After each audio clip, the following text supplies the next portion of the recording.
Jadi kita akan mulai kita punya pelajaran. Dan ini adalah bagian pertama daripada seri ini berjudul Whom Say Ye That I Am. Menurut kamu, saya siapa? Jadi kita mulai di Hosea 4 ayat 6 dan ayat 1 dikatakan, umat Tuhan dibinasakan karena mereka nggak tahu. Apa yang mereka nggak tahu? Di ayat 1 dikatakan, mereka nggak tahu God. Okay?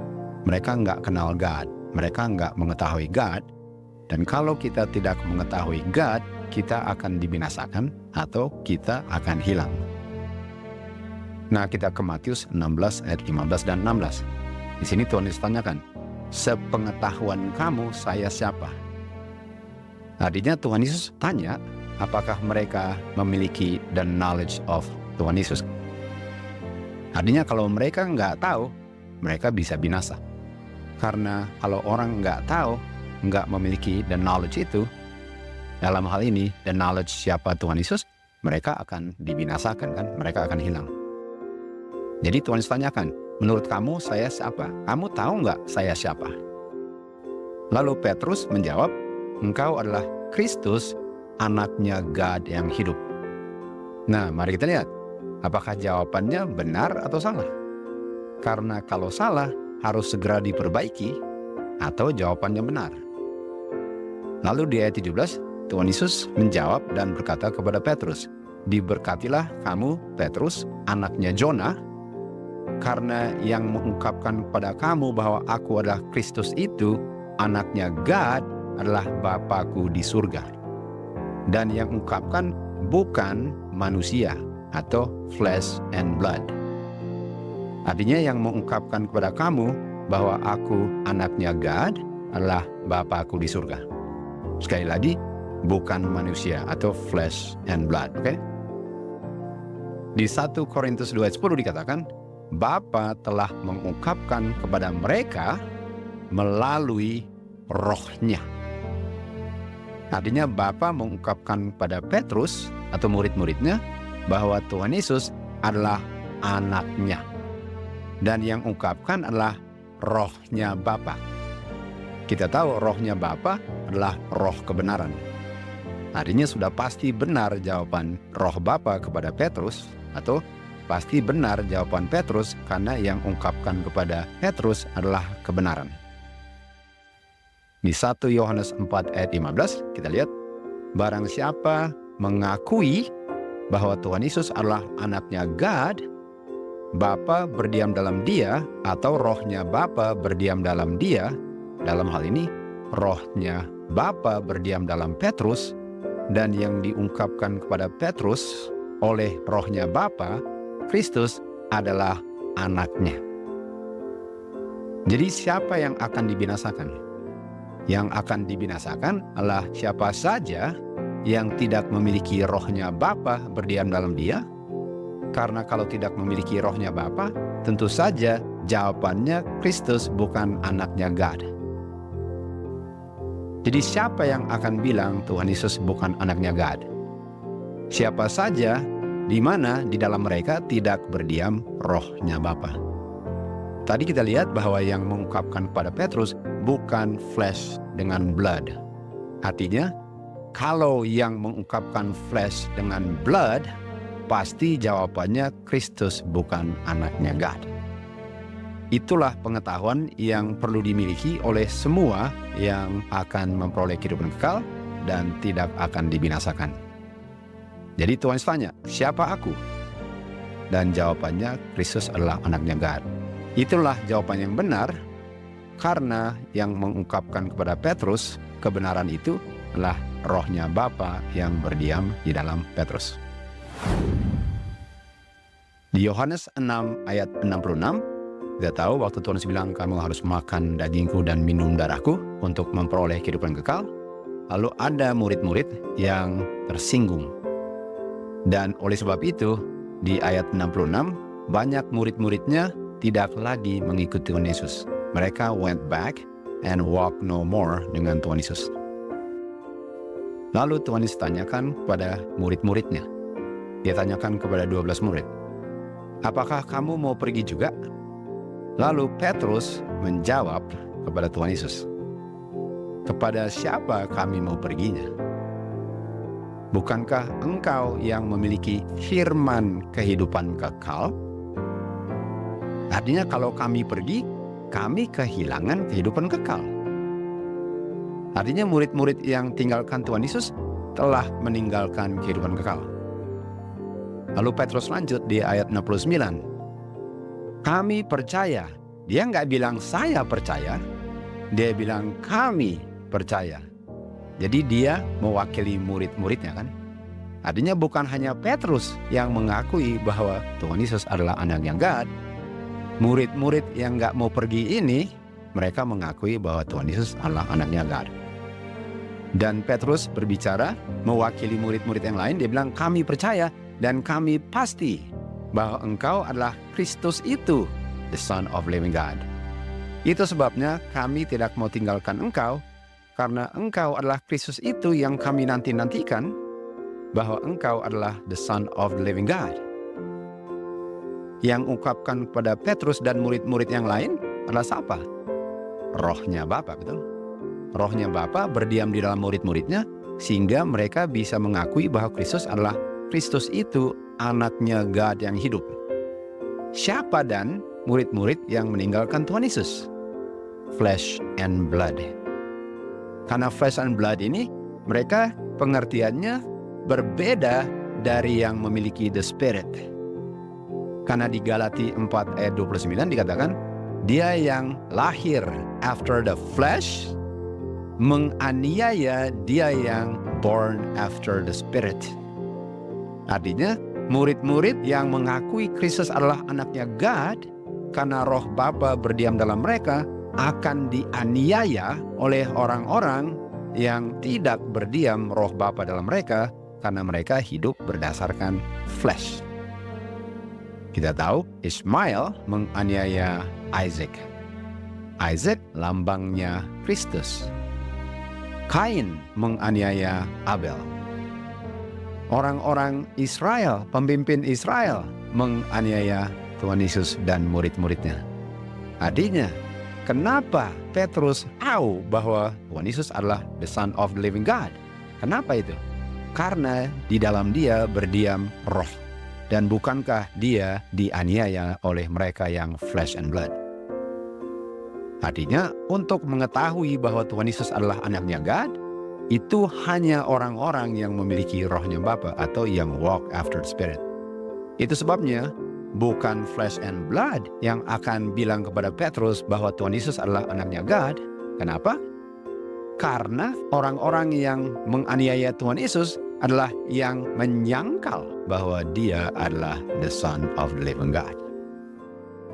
Artinya nggak semua orang bisa tahu itu. Itu bukan pengetahuan yang semua orang tahu. Itu hanya bisa diungkapkan oleh orang-orang yang walk after the Spirit. Sementara flesh and blood nggak pernah bisa mengungkapkan kebenaran itu karena mereka menolak roh Tuhan untuk berdiam dalam mereka.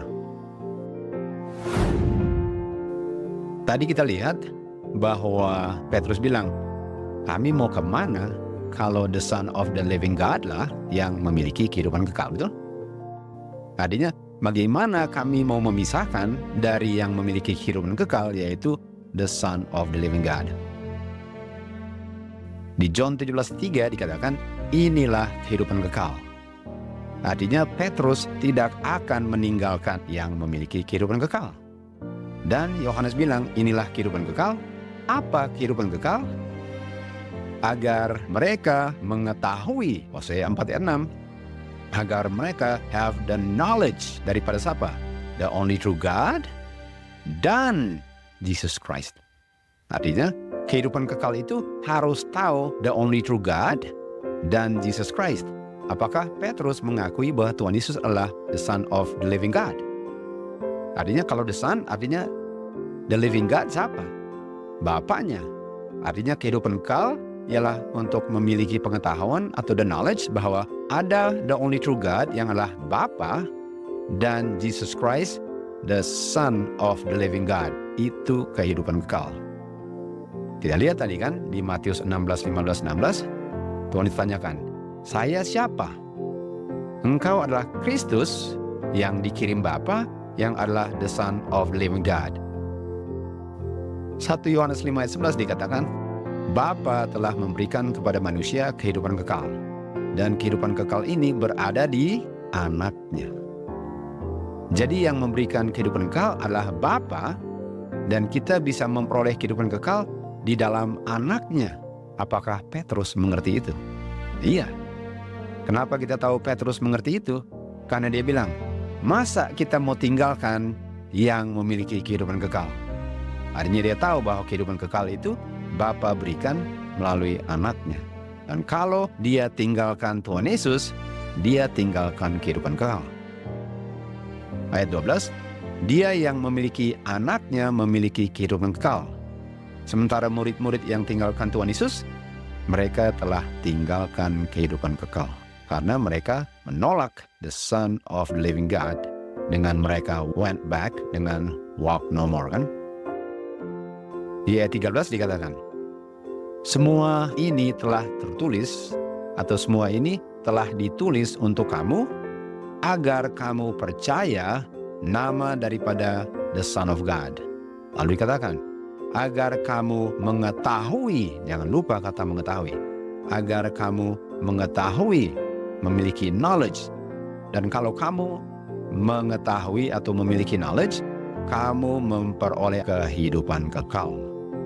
Agar kamu bisa percaya kepada the name of the Son of God.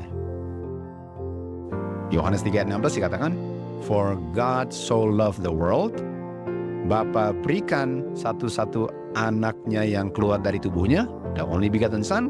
Dan kalau kita percaya on the name of the Son of God, kita memiliki kehidupan kekal.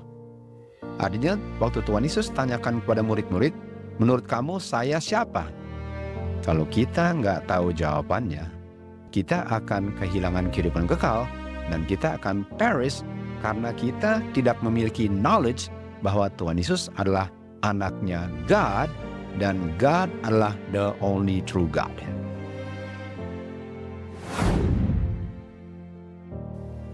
Oke, kita akan lihat the seal of God. Di Yehezkiel 20 ayat 20 dikatakan, kuduskan hari-hari Sabatku, karena hari-hari Sabatku adalah tanda agar kamu bisa mengetahui bahwa akulah the Lord your God. Artinya, apakah hari Sabat hanya bisa dipelihara kalau saya kenal siapa God? Iya. Artinya kalau saya nggak kenal siapa God, sia-sia perbaktian hari Sabat saya. Karena hari Sabat itu adalah tanda bahwa saya kenal God. Yehezkiel 20 ayat 12 dikatakan, aku telah memberikan kepada mereka hari-hari Sabatku, agar mereka bisa mengetahui bahwa akulah the Lord yang menguduskan mereka. Artinya kalau saya nggak kenal siapa God, saya nggak pernah akan di-sanctify. Sehingga sia-sialah hari Sabat saya. Sia-sialah saya punya perbaktian pada hari Sabat, karena hanya hari Sabatnya yang benar, sementara saya nggak kenal siapa yang sanctify saya, sehingga saya nggak akan di-sanctify. Kita tahu kalau orang nggak di-sanctify, dia akan dibinasakan. Karena kalau di-sanctify itu ialah untuk menjadi tidak bercacat noda. Tidak tahu bahwa orang-orang Yahudi nggak pernah lalai untuk memelihara hari ketujuhnya. Tapi mereka menolak bahwa Tuhan Yesus adalah anaknya God. Artinya, apakah mereka di-sanctify? Apakah orang-orang Yahudi yang menyangkal bahwa Tuhan Yesus adalah anaknya God di-sanctify? Jawabannya tidak. Karena nggak cukup untuk memelihara hari yang benar, kalau hari Sabat itu hanyalah tanda bahwa Tuhan yang sanctify, sementara God-nya saya tolak.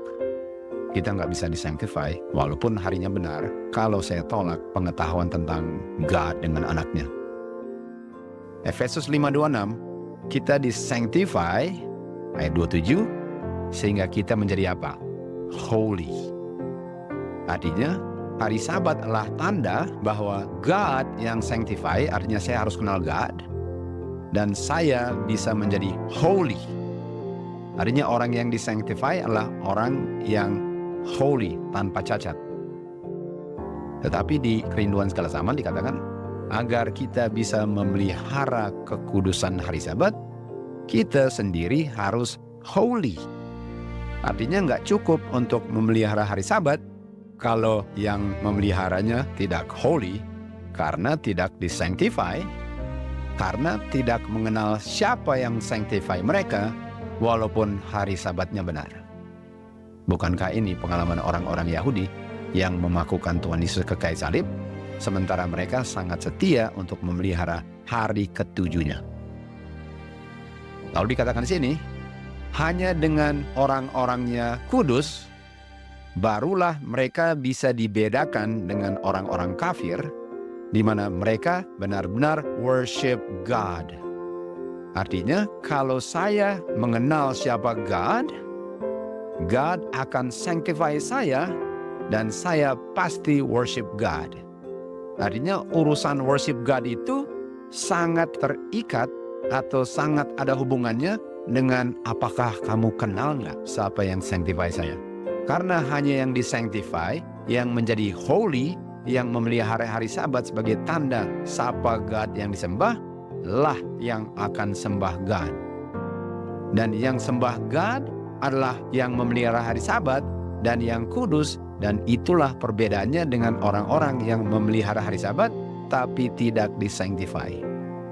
Karena mereka nggak tahu siapa God, sehingga mereka nggak tahu siapa yang mereka worship, dan mereka pun tidak disanctify oleh satu-satunya yang bisa sanctify mereka, karena mereka nggak mengenal God. Jadi apa hubungan dengan dimeteraikan? Di Wahyu 14 ayat 7 dikatakan, fear God, malaikat pertama. Oke, ini God. Ini God yang harus dikenal dan yang sanctify, sehingga umat Tuhan menjadi holy, dan umat Tuhan bisa memelihara kekudusan hari Sabat dan dikenal sebagai yang worship God. Artinya panggilan untuk kenal God yang sanctify dan pelihara hari Sabat adalah pekabaran malaikat pertama. Fear God, worship God. Nah sekarang saya tanya, kalau worship God harus memelihara hari Sabat sebagai orang yang holy dan disanctify oleh God, yang mana tandanya adalah hari Sabat.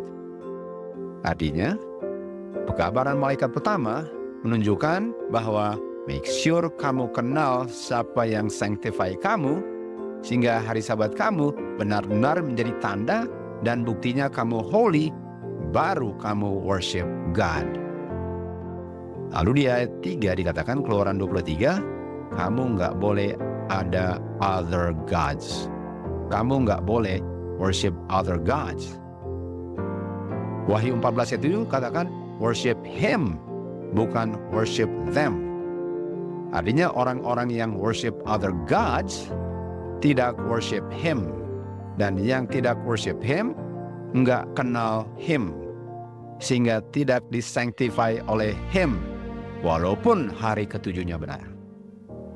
Makanya, ingat hari Sabat sama dengan make sure kamu kenal siapa pencipta kamu. Make sure kamu kenal siapa yang sanctify kamu. Barulah kamu bisa pelihara hari Sabat, dan pasti kamu nggak akan worship other gods, karena kamu akan worship Him, worship God.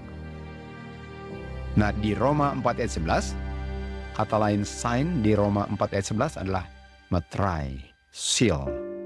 Artinya orang-orang yang memelihara hari Sabat tetapi tidak disanctify karena God-nya salah, walaupun harinya benar, nggak akan menerima seal. Karena seal atau sign adalah sign that kamu mengenal siapa God yang sanctify dan bikin kamu holy, sehingga hanya orang yang holy memelihara hari Sabat dan worship Him. Artinya kalau saya worship other gods, itu tandanya saya tidak terima sign atau seal, meterai. Oke, kita lanjut di Wahyu 7 ayat 1 dikatakan, Yohanes melihat 4 malaikat berdiri di 4 sudut bumi, menahan 4 mata angin. Kita tahu mata angin adalah strife. Mata angin akan dilepaskan di time of trouble. Artinya menahan 4 mata angin ialah untuk menahan kekacauan Jacob's time of trouble. Itu yang ditahan. Lalu ayat 2, ada malaikat yang lain yang muncul dari sebelah timur dan dia memegang the seal of the living God. Dan dia berseru kepada 4 malaikat yang diperintahkan untuk melepaskan 4 mata angin. Lalu apa yang terjadi? Dan malaikat ini berkata kepada 4 malaikat yang menahan 4 mata angin, jangan lepaskan anginnya. Kenapa?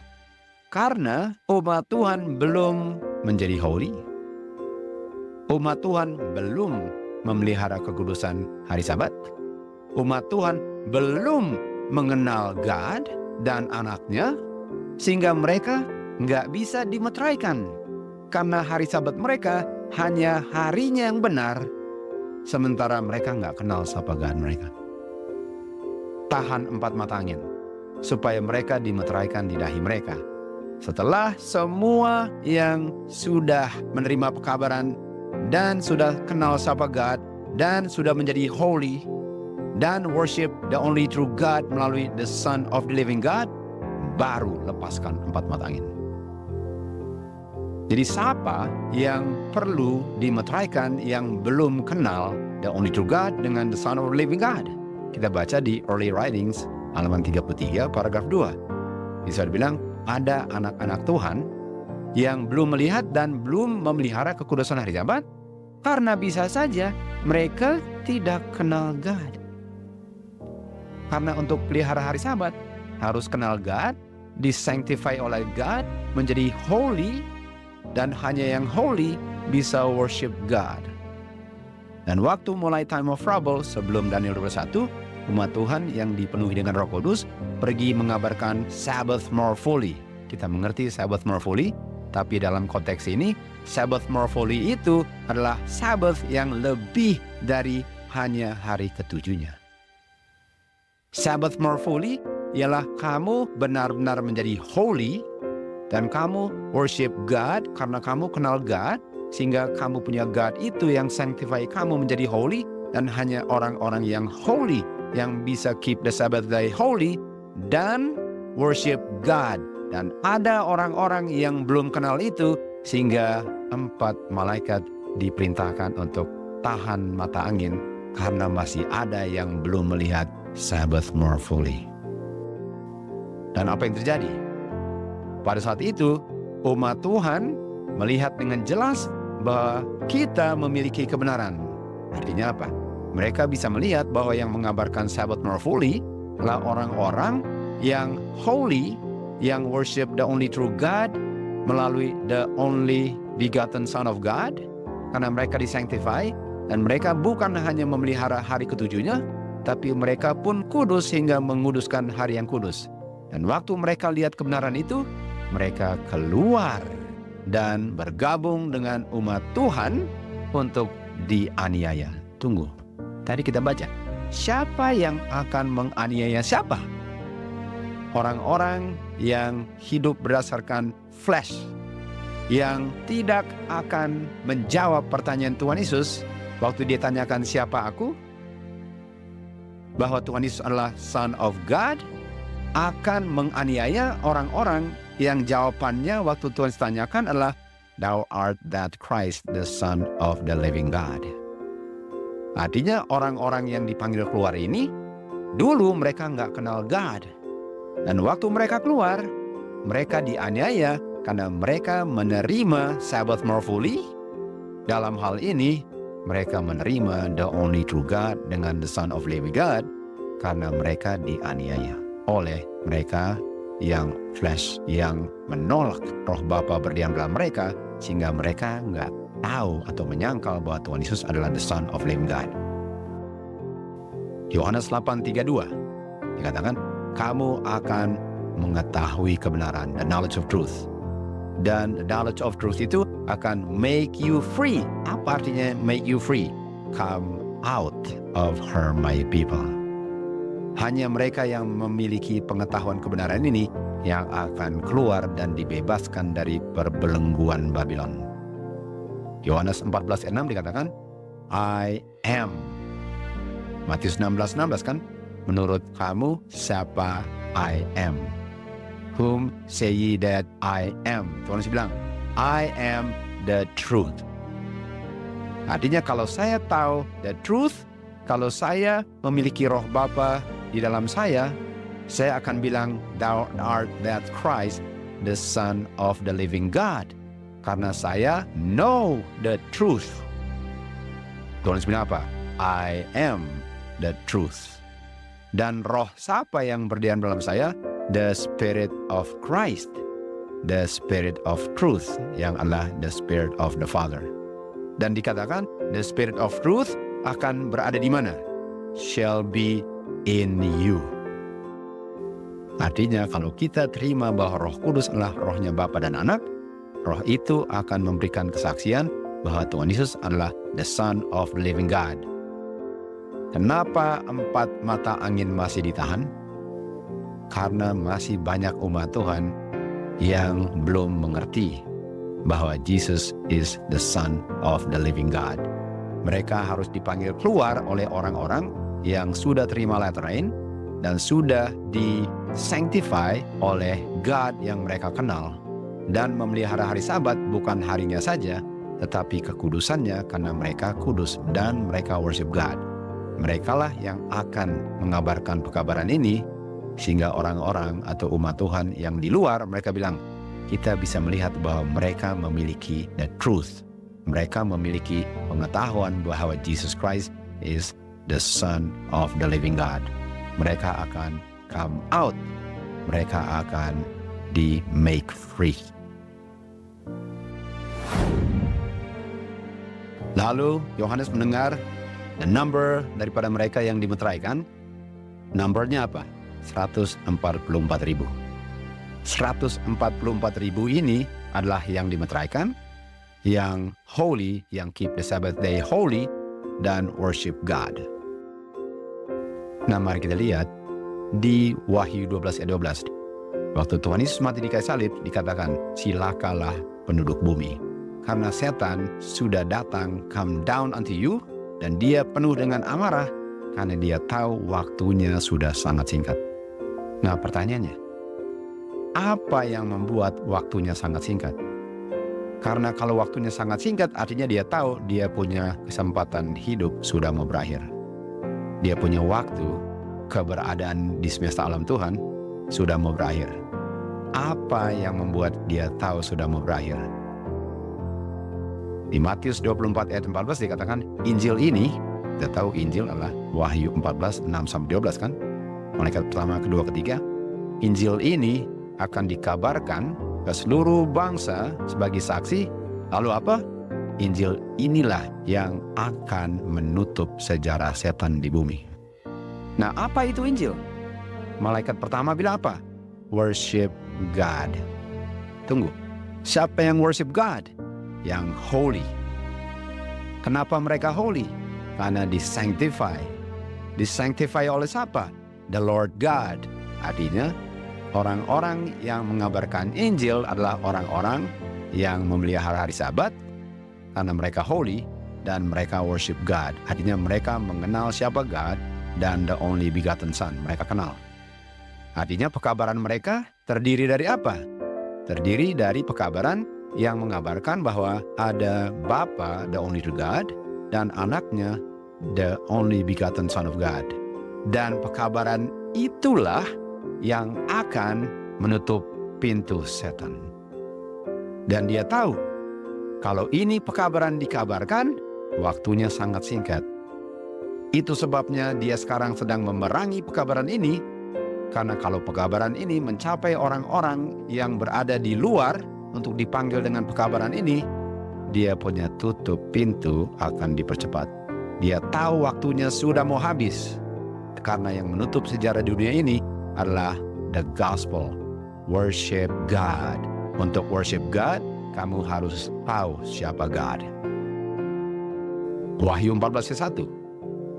Kita lihat 144.000 berdiri di Bukit Sion, dan mereka di dahi mereka memiliki atau tertulis nama Bapa. Di Wahyu 7:4 kita lihat di dahi mereka ada meterai. Artinya meterai sama dengan nama Bapa. Di Wahyu 7:3 kita kembali lagi dikatakan, jangan lepaskan 4 mata angin. Karena masih banyak umat Tuhan yang belum kenal God. Sehingga mereka nggak bisa worship God.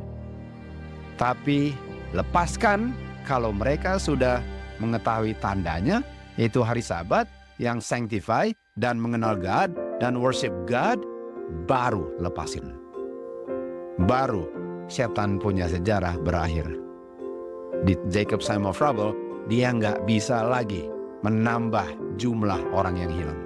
Dia punya waktu sudah sangat singkat, dan singkatnya itu sangat tergantung dengan umat Tuhan apakah mereka mengenal God. Kita baca Yesaya 56 ayat 6 dikatakan, also the sons of the stranger, anak-anak orang asing. Tapi mereka bergabung dengan Tuhan dan menyembah Tuhan, dan mereka love the name of the Lord. Tunggu, name itu apa? Di seal. Artinya apakah mereka memiliki nama Tuhan di dahi mereka? Iya. Kenapa? They keep the Sabbath. Artinya ada orang-orang yang di luar kandang yang mencintai nama Tuhan dan memelihara hari Sabat. Paling kurang waktu dikabarkan mereka akan terima dan mereka akan keluar bergabung dan dianiaya oleh flesh. Kenapa? Karena mereka love the name.